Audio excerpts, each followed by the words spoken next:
In the quiet courtroom of Judge Frank Caprio, that like button and subscribe to our channel where countless stories of hardship, mistakes, and second chances have been heard. One day unfolded unlike any other. A day so raw, so profoundly human, that it would forever be etched in the memories of everyone present. It began as so many of his hearings do, with the gentle calling of a case, the shuffle of feet as a nervous woman approached the bench, and the murmured whispers of an audience unsure of what was about to happen. But within minutes the atmosphere transformed, for this was not an ordinary case of unpaid parking tickets or minor traffic violations. This was the story of a woman whose entire life had been shaped by silence, struggle, and sacrifice, and yet, in that silence, she carried the loudest message of all. The enduring power of love, dignity, and humanity. She was deaf, her hands trembling as she stood before Judge Caprio, her interpreter by her side, but her eyes, clear, steady, filled with both sorrow and strength, told a story that no translation could ever fully capture. And as the judge leaned forward, his famously warm smile softening the formalities of the courtroom, he asked her gently to explain why she had fallen behind on her obligations, why the city records showed fines unpaid and deadlines missed.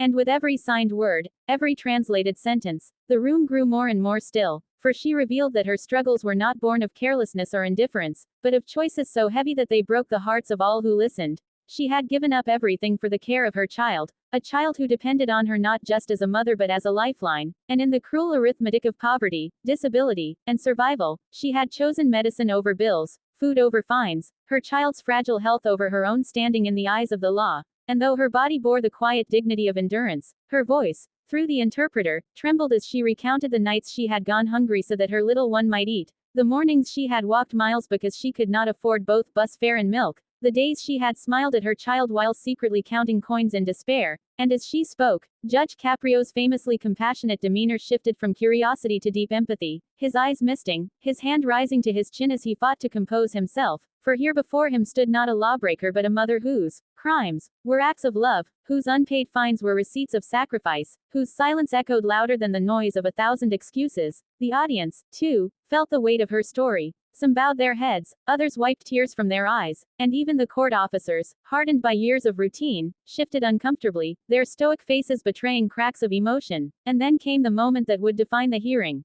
Judge Caprio, his voice low but steady, looked at her and said, "This courtroom is not just about punishment, it is about justice, and justice without compassion is nothing." And with those words, he leaned back, sighing deeply, as though carrying the burden of centuries of law and the immediacy of one woman's suffering, before announcing that her fines would be forgiven, her record cleared, and that she would not have to choose between feeding her child and paying a system blind to her reality. The woman, stunned, clasped her hands to her face, tears streaming down as she signed, "Thank you," over and over, her interpreter's voice breaking as she echoed the words, and Judge Caprio, moved beyond protocol, leaned forward again and added, "No, ma'am, it is we who should thank you, for reminding us of what true sacrifice looks like." The courtroom